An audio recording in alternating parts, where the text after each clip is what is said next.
నమస్తే, నేను మీ కుప్ప పద్మిని. ఇన్నాళ్ళు మీ సపోర్ట్ ని నాకు అందిస్తూ, మీ ప్రేమని నాకు అందిస్తున్న ప్రతి ఒక్కరికి కృతజ్ఞతలు. ఇప్పుడు చూడబోతున్న ఈ వీడియో కూడా ఖచ్చితంగా మీకు ఉపయోగపడుతుంది. లైక్, షేర్ అండ్ సబ్స్క్రైబ్ చేసి మీ ఇష్టాన్ని అలాగే మీ సపోర్ట్ ని నాకు అందించండి. అలాగే ఈ వీడియో పట్ల మీ అభిప్రాయాన్ని కమెంట్ సెక్షన్ లో కమెంట్ చేసి నాకు తెలియజేయండి. నమస్తే. Welcome to our channel. నేను పద్మిని. ప్రస్తుతంతో పాటు ప్రముఖ ఆధ్యాత్మికవేత్త, వాస్తు జ్యోతిష పండితులు, లలిత ఉపాసకులు, వాస్తు జ్యోతిష శిక్షణ నిపుణులు బ్రహ్మశ్రీ నానాజీ పట్నాయక్ గారు మనతో పాటు ఉన్నారు. మాట్లాడదాం సార్. నమస్తే సార్.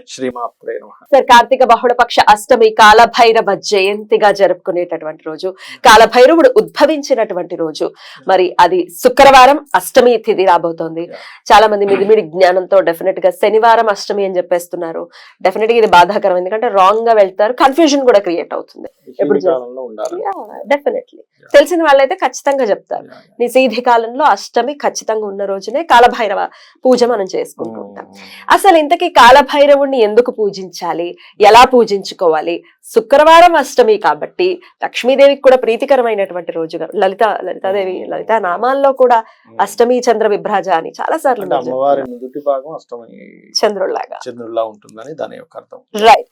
సో కాలభైరవుడిని కానీ అసలు శుక్రవారం అష్టమిని కానీ ఎట్లా వినియోగించుకోవాలంటే ఏం చెప్తారు సార్? అంటే శుక్రవారము నిషేధి కాలంలో ఉంది, శనివారం రాత్రి 8 గంటల వరకు ఉంది. కొంతమంది ఏంటంటే కాలభైరవుడిది చేసేవాళ్ళు ప్రత్యేకంగా శుక్రవారం రోజు నిషేధి కాల సమయంలో చేస్తారు. మామూలుగా మనకి సాయంత్రం తర్వాత ఉన్నా సరే పర్లేదు అనుకునే వాళ్ళు అష్టమిని ఈ రకంగా చేసుకుంటుంటారు. అయితే ఇక్కడ ఏంటంటే ఫస్ట్ ఆఫ్ ఆల్ అసలు కాలభైరవుడి యొక్క ఆరాధన ఎలా పనికి వస్తుంది అంటే, మనకి దేవతామూర్తుల్లో కొంతమందికి మాత్రమే మీ యొక్క జాతకాన్ని తిరగరాసే అంత ఎనర్జీ ఉంటుంది. అది కొంతమందికి, అందరూ అన్ని చేయలేరు. కాలభైరవుడు, శివుడు, ఇట్లా కొన్ని ఉంటాయి. జాతకం మారుతుంది. లలిత అమ్మవారు అంటే ఏమిటంటే ఎప్పుడు మారిపోతుంది, ఊరికే పూజ చేస్తే మారడం కాదు. ఎంతో కొంత వీళ్ళలో రియలైజేషన్ రావాలి. ఎస్, నేను ఏదో తప్పు చేశాను, అజ్ఞానంలో తెలుసో తెలియక ఏదో తప్పు చేశాను అమ్మా అని కన్నీళ్ళు పెట్టుకొని అమ్మవారి పాదాలు పట్టుకుంటే దెన్ చేంజ్ అవుతుంది ఖచ్చితంగా. యాక్చువల్గా ఏంటంటే అసలు అక్కడ దాకా వెళ్ళాలంటే ఎంతో యోగం ఉంటే కానీ మీరు కాలభైరవుడి దగ్గరికి వెళ్ళలేరు. అవునా? కాలభైరవుడి దగ్గరికి, కాళీ దగ్గరికి ఏదో కొంతమంది ఏవో కొన్ని పద్ధతుల్లో చేస్తుంటారు, నేను కాదనట్లేదు. కానీ మీ కర్మ పోవాలంటే కోరికతో వెళ్ళడం వేరు. ఇప్పుడు ఒక కామ్యం పెట్టుకున్నాం, అమ్మ నాకు అది కావాలి ఇది కావాలి, ఏదో తపస్సు చేసి ఏదో జపం చేసుకున్నాం, కొంతకాలం దీక్షగా ఉన్నాం, ఒక కోరిక తీర్చుకోవడం వేరు. కర్మ పరిపక్వత అవ్వాలి అనేటువంటి భావనతో చేయడం వేరు. ఓకే, పూర్వజంలో ఏదో తెలియక తప్పు చేసేసాను, అజ్ఞానంలో ఏదో దాని చెప్పి ఇప్పుడు నాకు కర్మ పరిపక్వత కావాలి అని అనుకున్నప్పుడు మాత్రం ఆ రూట్ అలా వెళ్ళడం వేరు. అది తీరుతుంది. డెఫినెట్లీ అద్భుతం. ఖచ్చితంగా తీరుతుంది. ఉగ్ర రూపం మళ్ళీ ఈయన కూడా ఉగ్ర రూపం, ఈయన జోలికి వెళ్ళకండి. కాళీ ఉగ్ర రూపం, ఆవిడ జోలికి వెళ్ళకండి. ఇది ఎట్లా చూస్తారు సార్ మీరు? అంటే ఒకటేనమ్మా, కేవలం శాంత స్వరూప రూపాలే కాకుండా ఆ యొక్క పరమాత్మ ఉగ్ర రూపాలు కూడా ఎందుకు దాల్చాడు అనేటువంటి ఇన్డెప్త్ గా మనం ఆలోచించాలి. ఉట్టి శాంత స్వరూపమే ఎందుకు లేడు ఆయన, ఉట్టి లలితగానే ఎందుకు లేడు, ఉట్టి విష్ణు రూపంలోనే ఎందుకు లేరు, శివుడు రూపంలోనే ఎందుకు లేరు, ఎందుకు మళ్ళీ ఆయన రుద్రుడుగా ఎందుకు అయ్యాడు, కాలభైరవ రూపంలో ఎందుకు మళ్ళీ ఆయన రూపాలు వచ్చాయి, ఒక ఆంజనేయ స్వామిగా, ఆంజనేయ స్వామిలో కూడా చూడండి శాంతంగా ఉండే ఆంజనేయ స్వామి, పంచముఖ ఆంజనేయ స్వామి, ఒకే ఆంజనేయ స్వామి రకరకాలు. మంత్రంలో ఉండేటువంటి బీజాక్షరాలను బట్టి మంత్రం బట్టి రూపాలు మారిపోతుంటాయి. ఇప్పుడు తార ఉందనుకోండి, తారలో బోల్డ్ తారలు ఉంటాయి, నీలితార, శ్మశాన తార ఉంటుంది. ఇప్పుడు కాళీలో కూడా సాత్వికంగా చేసుకునే కాళీ ఉంటుంది, శ్మశాన కాళీ ఉంటుంది, ఉగ్రకాళీ ఉంటుంది. ఇలా ఏంటంటే ఇక్కడ చిన్న ఎగ్జాంపుల్ చెప్తాను చూడండి. ఇప్పుడు విశ్వంలో అన్ని ఎనర్జీస్ కావాలి, అన్ని కావాలమ్మా. ఉగ్రంగా ఉండేది కావాలి, కూల్గా ఉండేది కావాలి. ఇప్పుడు మన దేశానికి చూడండి, సైనికులు కావాలి, డాక్టర్లు కావాలి. కరెక్ట్.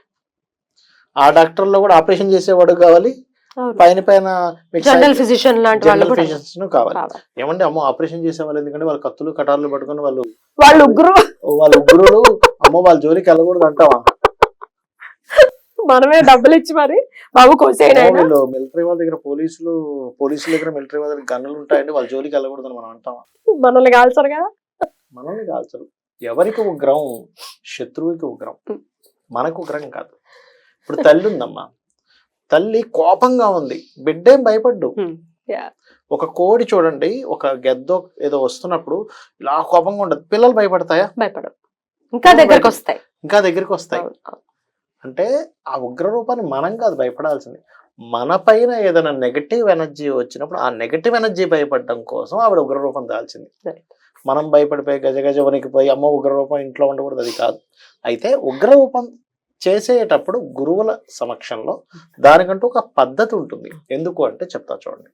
ఇప్పుడు మనకి దేవతల కంటే కూడా పితృదేవతలు చేసేటప్పుడు కాస్త జాగ్రత్తగా చేయాలండి, శ్రద్ధగా చేయాలండి అంటాం. వీళ్ళు ఒప్పుకుంటారేమో కానీ వాళ్ళు ఒప్పుకోరంటాం కదా. అలాగే ఉగ్రరూప సంబంధించిన కూడా చేసేటప్పుడు ఏంటంటే చాలా నిష్టగా చేయాలి, ఫలితము అలాగే ఇస్తాయి అవి. నిష్ట కూడా అలా, నిష్ట అలా ఉండాలన్నమాట. అంటే ఎక్కడ వీళ్ళు నిష్ట సరిగ్గా చేయకుండా పిచ్చి పిచ్చిగా చేస్తారేమో అనే భయంతో అయ్యా నువ్వు గురువు దగ్గర గురుముఖంగా తెలుసుకొని చెయ్యు చెప్పడం అని చెప్తుంటారు. గురుముఖంగా తెలుసుకొని చేయు, దానికంటూ ఒక ప్రత్యేకంగా దీక్షలా చేయాలి, దానికంటూ ప్రత్యేకంగా రూమ్ పెట్టుకోవాలి, దానికంటూ ఎంతో నిష్టగా చేయాలి. పిచ్చి పిచ్చిగా నువ్వు తిరిగి చేస్తానంటే కాదు. ఇది సాత్వికం అనుకోండి అమ్మా, సరే నాకు కొంచెం సేపు ఏదో నాకు ఏదో తినాలనిపించింది తినేసినా ఏం కాదు, అలా కాదు. ఇందులో మళ్ళీ వామాచారం ఉంటుంది, దక్షిణాచారం ఉంటుంది, కౌలాచారం ఉంటుంది. నువ్వు దక్షిణాచారంలో చేయడం వేరు, వామాచారం చేయడం వేరు. వామాచార పద్ధతుల్లోకి వెళ్ళిన వ్యక్తి వేరే రకంగా చేస్తాడు, కౌలాచారం ఇంకా తీవ్రంగా ఉంటుంది, అది వేరు, ఇంకా నెక్స్ట్ లెవెల్. ఇంకా దక్షిణాచారం మనం చేసేదంతా దక్షిణం. అంటే ఏమిటంటే నువ్వు అలా చేయాలి అని అనుకుంటే ఇప్పుడు ఏం లేదమ్మా, సింపుల్. నువ్వు రోడ్డు మీద మామూలుగా నడవడం వేరు, తాడు మీద నడవడం వేరు. దానికంటే ఒక ప్రాక్టీస్ కావాలి, గురువు ప్రాక్టీస్ అన్ని ఉండాలి. నువ్వు వాడు నడుస్తున్నాడు, నేను ఏం నడుస్తానంటే, సర్కస్ లో ఒక అతను పులి నాడిస్తున్నా నేను నాడిస్తానంటే కుదరదు కదా. అంటే ఏమి లేదు, అందరినీ మీరు పూజ చేయొచ్చు ఖచ్చితంగా. మీరు వారాహి చేసుకోవచ్చు, కాళీ చేసుకోవచ్చు, సాత్వికము చేసుకోవచ్చు, ఇలా ఉండే ఉగ్ర రూపాలు చేయొచ్చు. కానీ నేనేమంటానంటే దానికంటూ పద్ధతి తెలుసుకొని చేయండి. అందరూ కారు నడిపిస్తున్నారు కదా, కారు రానుడు కారు స్టార్ట్ చేసేస్తారంటే అలాని కారు ఆ వ్యక్తి నడపకూడదని కాదు అక్కడ అర్థం, నేర్చుకుని నడపాలి. ఇది అర్థం చేసుకోవాలి, అంతేగాని అసలు చేయకూడదని లేదు అక్కడ కాన్సెప్ట్. చక్కగా చేసుకోవచ్చు. ఇంకోటి ఏంటంటే ఈ కులం వారి మతం వారి చేయాలని రూల్ లేదు. వస్తున్నాయి. ఎందుకంటే అమ్మా ఇప్పుడు నేను చూస్తుంటాను కదా, చాలా మంది మంత్ర దీక్ష తీసుకున్న వాళ్ళల్లో, అంటే కులమతాల గురించి ఎక్కడ నేను తక్కువ చేసి మాట్లాడట్లేదు, అసలు ఏమీ తెలియనటువంటి ఒక పామరుడులా ఉండేటువంటి వ్యక్తి దీక్షగా చేసి దేవతా దర్శనం చేసుకున్న వాళ్ళు, బ్రాహ్మణులో పుట్టి కూడా వాళ్ళు శ్రద్ధ లేకుండా చేయడం వల్ల ఎన్ని సంవత్సరాలు చేసినా కనబడరు.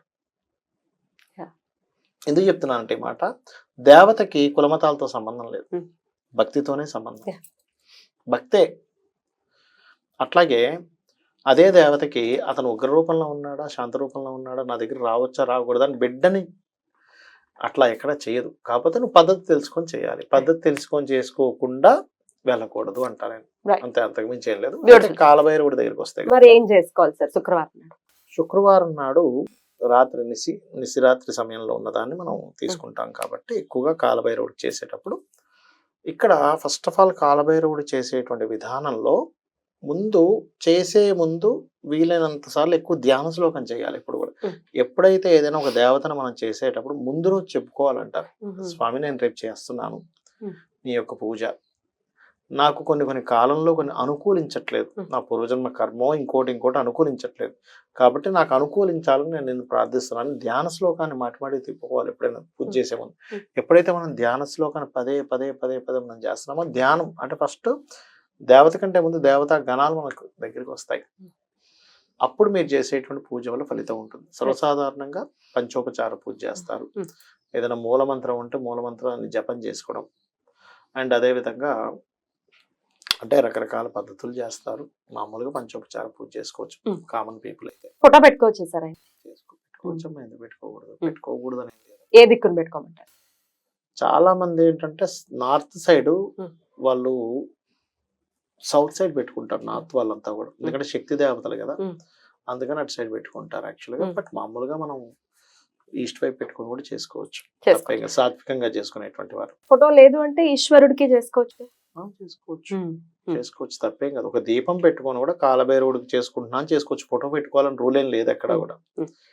సో జాతకాన్ని కూడా తిరగరాసేటటువంటి శక్తి కాలభైరవుడికి ఉంది కాబట్టి అట్లీస్ట్ కాలభైరవ అష్టకం కూడా మనం రెగ్యులర్ గా వింటూ ఉంటాం. ఇంకోటి ఏంటంటే మీరు ఉట్టి ఫోటో పెట్టుకున్నంత మాత్రం ఏం పనిచేయదు, ఆవాహనం చేయాలి అక్కడ. దేవతని ఆవాహయామి స్థాపయామి అనేటువంటి చెప్తేనే అక్కడ ఆవాహనం అవుతుంది, లేకపోతే అవ్వదు అది అంత ఈజీగా. ఫోటో పెట్టుకోవడానికి కూడా భయపడిపోతూ అలా అయితే ఉంటారు. ఫోటోలు అమ్మేవాడు ఎంత భయపడాలి, ఎంత భయపడాలి, ఎన్ని ఫోటోలు చుట్టూ ఉంటాయి, ఉంటాయి. అవును సార్. ఎంత భయపడాలి. అట్లా అయితే సార్ ఇక కాలభైరవ అష్టకం అయినా మనం ఆ రోజున ప్రత్యేకించి చేసుకోవచ్చు. ఒకటే మీరు, నేను చెప్పేది ఒకటే, మీరు ఏ దేవతకి చేయండి భక్తి ఉండాలి. మీరు ఏం చేస్తున్నారు అనే కంటే కూడా భక్తి. ఎందుకంటే మనకి చూసుకున్నట్లయితే మన పురాణాల్లో వాటిలో రాక్షసులకు కూడా దేవతలు ప్రత్యక్షమయ్యారు, అక్కడ ఉన్నది భక్తి, వాళ్ళు కూడా భక్తిగా చేశారు.